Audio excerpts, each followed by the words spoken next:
আওয়ামী লীগ ক্ষমতায় থাকুক, শেখ হাসিনা থাকুক, শেখ মুজিব থাকুক, অর্থাৎ তাকে রাখতে হবে যে এত কিছু দেবে যাতে ভারত সারা সময় তাদের ফুয়াদের অবজারভেশনগুলো সাথে আমার ন্যূনতম ভিন্ন মত নেই।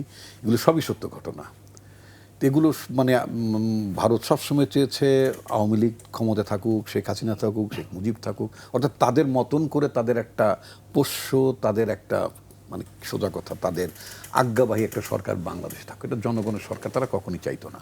আমি বহু টকশোতে বলেছি যে ভারত তার নিজের দেশে ন্যূনতম গণতন্ত্রের চর্চা করলে অ্যাটলিস্ট ভোটের প্যাটার্নে, ভোটের ক্ষেত্রে সেখানেও জনগণের নির্বাচিত প্রতিনিধিদের অ্যাটলিস্ট পার্লামেন্টে অথবা লোকাল গভর্নমেন্টে আসার কম বেশি সুযোগ সেই দেশে আছে। যদিও সেই জায়গাটাও অনেক ক্ষেত্রে কিছু কিছু সংকুচিত হচ্ছে বলে ওদেশই অভিযোগ আছে, সেটা আলাদা কথা, বাট মোটা দাগে আছে।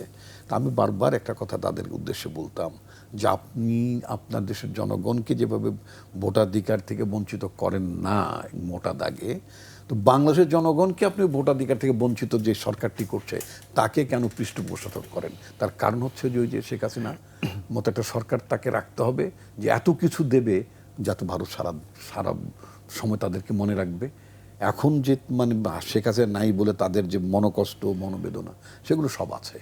তো সুতরাং একটা দায়িত্বশীল রাজনৈতিক দল হিসেবে বাংলাদেশ জাতীয়তাবাদী দল বিএনপি, যারা এর আগেও রাষ্ট্র ক্ষমতায় ছিল, ভবিষ্যতে যদি রাষ্ট্র ক্ষমতায় যায় আমাদের সাথে বিহেভটা যে আগে যেটা বললাম একেবারেই আমার কূটনীতিটা হবে দেশ আগে।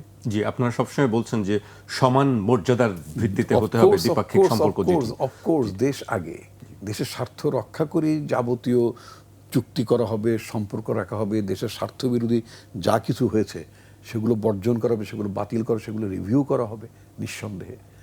তো এটা তো মনে করার কোনো কারণ, আমি যে অনেকগুলো ইতিহাস টানছিলাম পিনাক রঞ্জন চক্রবর্তীর কথা, বিএনপির তরফ থেকে কারোর ধারণা ছিল যে 2009 ইলেকশনে একটা সোকল্ড, এটা আমার ধারণা একটা র ইনডিউসড একটা সার্ভে, সেখানে বলা হলো যে বিএনপি অ্যারাউন্ড 180 সিটস পাবে। এবং এটা নিয়ে বিএনপির কিছু অরাজনৈতিক নেতা বলতে অনেকে তো অনেকেই পদধারী, কিন্তু সবাই তো রাজনীতির ব্যাকগ্রাউন্ড নাই। তাদের কাউকে আমি জিজ্ঞেস করলাম যে এই যে পুলকিত হচ্ছেন 180 সিটস আপনারা পাবেন বলছেন, পিনাক রঞ্জন চক্রবর্তী ম্যাডাম কারাগার থেকে 111 পরে কারাগার থেকে মুক্তি পাওয়ার পরে উনি কি বিএনপি চেয়ারপারসন কার্টিসি কল করেছেন? বলছেন না। তার মানে এটা কি? ওদের মাইন্ডসেট হচ্ছে যে বিএনপির সাথে দেখা করার কোনো প্রয়োজন নাই, বেগম জিয়ার সাথে দেখা করার কোনো প্রয়োজন নেই, কারণ তারা তো জানে গভর্নমেন্টটা কে হচ্ছে। আওয়ামী লীগ 111ও তো করা হয়েছে সোজা কথা আওয়ামী লীগকে আনার জন্য। অ্যাবসলিউটলি 111 ডিজাইন হচ্ছে আওয়ামী লীগকে আনার জন্য, সরাসরি ভোটের মাধ্যমে আনতে পারছিল না। তো সেজন্য 111 ক্রিয়েট করে তাদের ওই দালাল, ওই জেনারেল মঈন, এখন সেনাবাহিনীর মধ্যে তো তাদের লোকজন ঢুকিয়ে দিয়েছিল, এতে তো কোনো সন্দেহ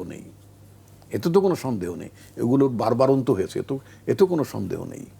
তো ফলে এবং দীর্ঘ সময়টাতেই যে আমরা যে গণতন্ত্রের লড়াই করতে হলে এত মানুষের জীবন গেল, ফাইনালি আমাদের 5ই আগস্টের ঘটনাগুলো 24-এ, এটা তো একটা লড়াই। হি সেড রাইটলি, এটা তো লড়াই। এই লড়াইটা শুধুই মাত্র শেখ হাসিনা অপশাসনের বিরুদ্ধে না, শেখ হাসিনা যাদের শক্তিতে বলিয়ান হয়ে আমাদের উপর জুলুম করেছে, যাদের শক্তির উপর ভর করে ভোটকে তোয়াক্কা করেনি, দিনের ভোট যা ইচ্ছা তাই করতো, তাদের বিরুদ্ধে তো আমাদের লড়াইটা ছিল।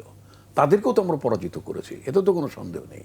তাদের তো যেটা বলে মুখ দেখানোর জায়গা নেই, এটা তো সত্য কথা। অবশ্য গোটা সাউথ এশিয়াতেই তারা in fact they losing their grounds, তারা হারাচ্ছে, এতে কোনো সন্দেহ নেই। এখন কথা হচ্ছে যে আমরা কি করব? আমাদের অবস্থান তো অত্যন্ত পরিষ্কার। যদি বলেন বারবারই একটি শব্দেই বলবো যে সবার আগে আমাদের দেশের স্বার্থকে আমরা বিবেচনা করব, সেই অনুযায়ী আমাদের পররাষ্ট্র নীতি নির্ধারিত হবে, সেই অনুযায়ী আমাদের অর্থনৈতিক নীতি তৈরি হবে, যাবতীয় যা কিছু হবে সেটা দেশের স্বার্থেই করা হবে।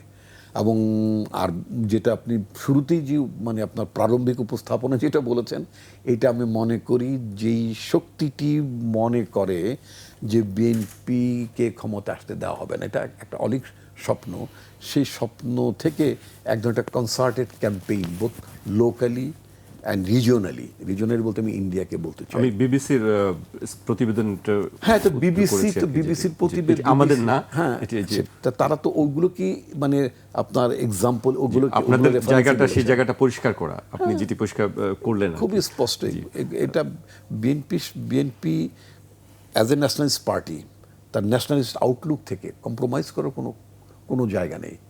এই 5ই অগাস্টের চেতনা থেকে সরে যাওয়ার কোনো সুযোগ নাই। এই অভ্যুত্থানে এত মানুষের ত্যাগ, এই ত্যাগের বিনিময়ে আমরা যে একটা নতুন পলিটি আমরা পেলাম, সেটাকে তো এগিয়ে নিতে হবে। এটাকে তো ব্যর্থ হতে দেওয়া যাবে না ইন এনি ওয়ে। যদিও যেমন আপনার সংস্কার, নির্বাচন, নানা ধরনের কথা উঠছে, 8 মাসে কোনো দৃশ্যমান সংস্কার হচ্ছে না, 8 মাসে দুর্নীতির বিরুদ্ধে জেহাদও হচ্ছে না। একজন ইউনূস সাহেব সৎ মানুষ, ভালো মানুষ থাকলেই চলবে? একজন ইউনূস সাহেব আমাদের পুরো জাতি